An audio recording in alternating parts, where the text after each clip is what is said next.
For this week's Conversations with Great Minds, I'm happy to welcome an American writer and social commentator whose works have focused on and satirized past presidents, politics, religion, and our nation's strange relationship with the media. He's most famous for his novel American Hero, which was later adapted into the movie Wag the Dog, starring Dustin Hoffman and Robert De Niro, and his most recent novel, Salvation Boulevard, is also currently being made into a film with a scheduled release in 2011. He's a Fulbright Fellow, winner of the Edgar and Golden Dagger Awards, and an all-around Renaissance man. It's my pleasure to welcome Larry Beinhart to our studios in New York and to our show. Larry, welcome. Thank you very much. Great introduction. I appreciate it, and it's a pleasure to be on your show, Tom. Well, it's an honor to have you here, Larry.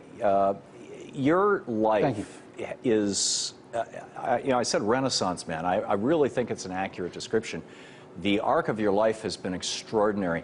Is there, when you look back on all the way back to your childhood, is there a theme that you see going through your life, much the way that you write themes into the stories that you write?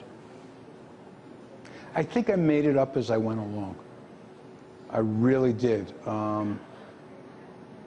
And I like exploring things and doing things that are new to me. That's why I think every book is different. Is that? I mean, there are days when I dream of being Elmore Leonard and kind of writing that same, and I mean this with respect, because I like Elmore and I love his work, but being able to do that same thing kind of over and over again and doing it every year or 18 months, and I can't do it. Yeah. I've got to find something new that I haven't done before and a new topic and explore it.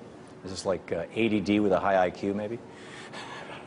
Something like that. It's like trying to take all my character faults and turning them into virtues. Yeah, you read Johnny McDonald, Travis McGee series, or Rex Stout's old Nero Wolfe series, or Robert Parker's stuff, and you see these people who just kind of nail it over and over and over again. But even Johnny McDonald was wandering all over the place in many of his other novels.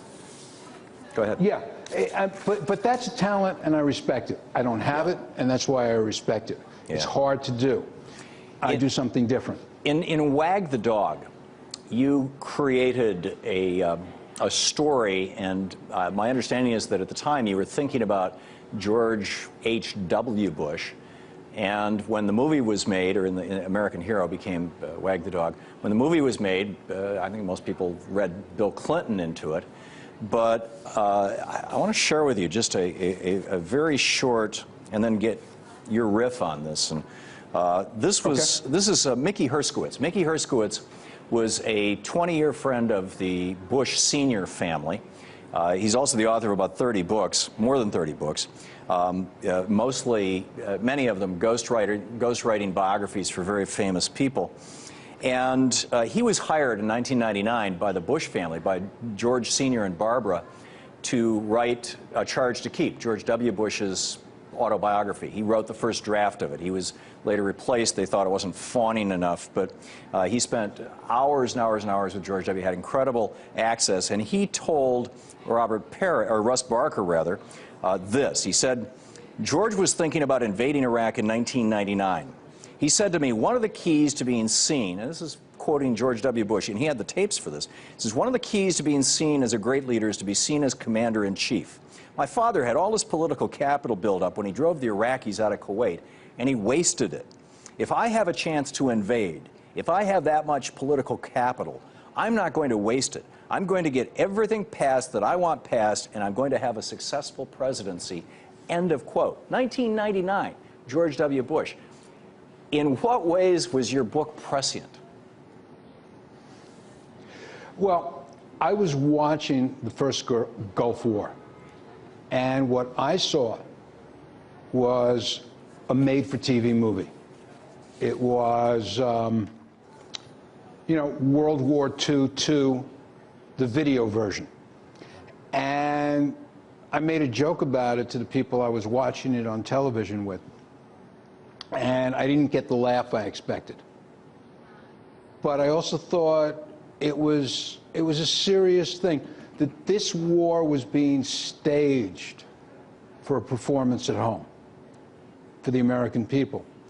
And that's the essence of the book. And it was a war that I think even more than any real politic in the outside world came out of George Bush the first's need to be reelected. He had, in fact, a lurking sex scandal, and that's referred to in the book. And he had a lot of other problems. His sons were involved in things like Silverado, which was part of the savings and loan scandal.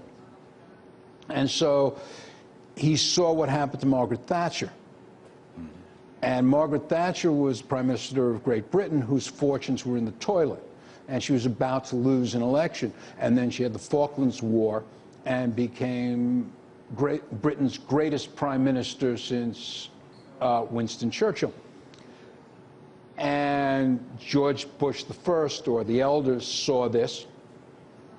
And I think they bought into it, and they staged a war, you know, where we had Hitler, we had the Allies, we had the invasion. That's what the book's about.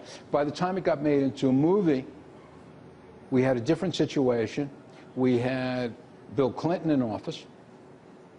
Clinton had a very successful presidency. He was popular. The economy was booming. We were not at war with anybody. But lurking in the background was his bimbo eruptions. Mm-hmm. So when they started making the film, they picked up on that theme. And the interesting thing to me about this is that Wag the Dog became a byword for political cynicism. Right. It said that American presidents are capable of staging a war or sending missiles to a country that doesn't exist or creating a warlike incident just so they will be reelected, just to distract the American people from their real issues.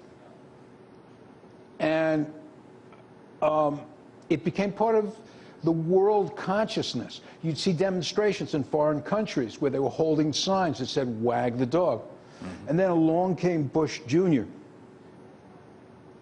And Gulf War II is a remake of the movie. There's a wonderful scene in the movie where they're trying to figure out how are they going to come up with a cause for war.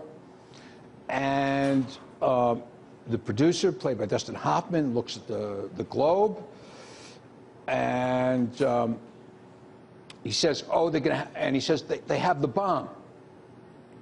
And then he thinks about it, and he says, "Well, so what if they have the bomb? They can't deliver it. They don't have airplanes. They don't have missiles." And then he thinks a minute, and he says, "Aha!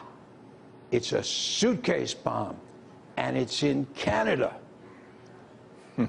And this becomes the motivating factor for the war they're going to have. And then George Bush the Lesser comes along, and he does the exact same scenario. Yeah. He says, Saddam Hussein might have a bomb. And it might even be a suitcase bomb. He doesn't have any airplanes. He doesn't have any missiles. He can't attack us. But he could give it to a terrorist as a suitcase bomb. Right. Yeah. And bring it in across the border. This is absolutely incredible. Go ahead. Right. But the astonishing thing to me is that nobody in the American media treated this with the appropriate cynicism, if you like, or for that matter, no, I shouldn't say that. Nobody in the American media treated the administration as having that much cynicism. Yeah. Well, and having. Go ahead. Yeah. So what had been at one time, it's an interesting thing to see the movie, because if you saw it back then, it seemed funny, outrageous, and over the top. Well, in fact, here's see it now. Larry, we've got just a little bit of a delay here between us, but let me just show a very short clip from the movie that I think for our viewers that plays this out. Here it is.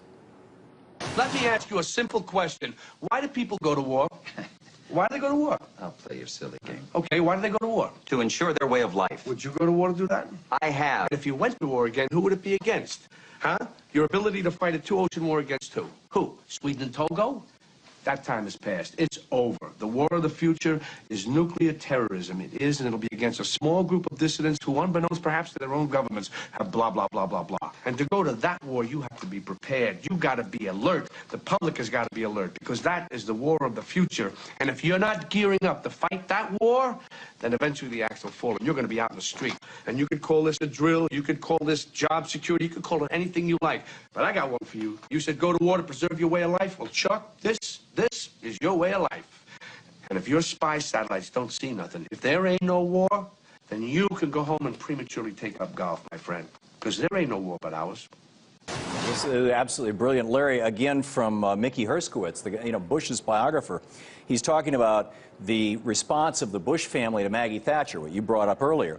And he said they were just absolutely blown away and enthralled by the scenes of the troops coming back of the boats, of people throwing flowers at Thatcher, and her getting these standing ovations in Parliament.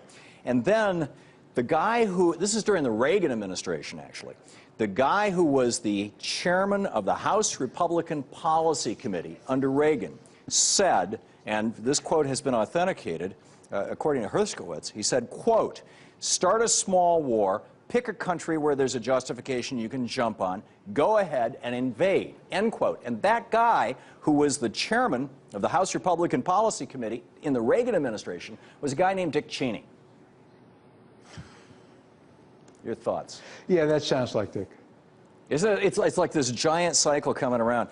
Yes. We have about 2 minutes here before we've got to take a short break, and then we'll continue on this conversation. Your thoughts on the occupation of Afghanistan and Iraq and how this was sold to us as going to be successful like the occupation of Germany, and not quite, didn't work out that way. Well, it was, in their minds, modeled on the occupations of Germany and Japan. They thought they would have the success. Step one, if you want to occupy a foreign country, the first thing you should do is kill all the young men. Okay? And they failed to do that. Because it's young men who are going to take up, find guns and shoot at you and throw firebombs in the street.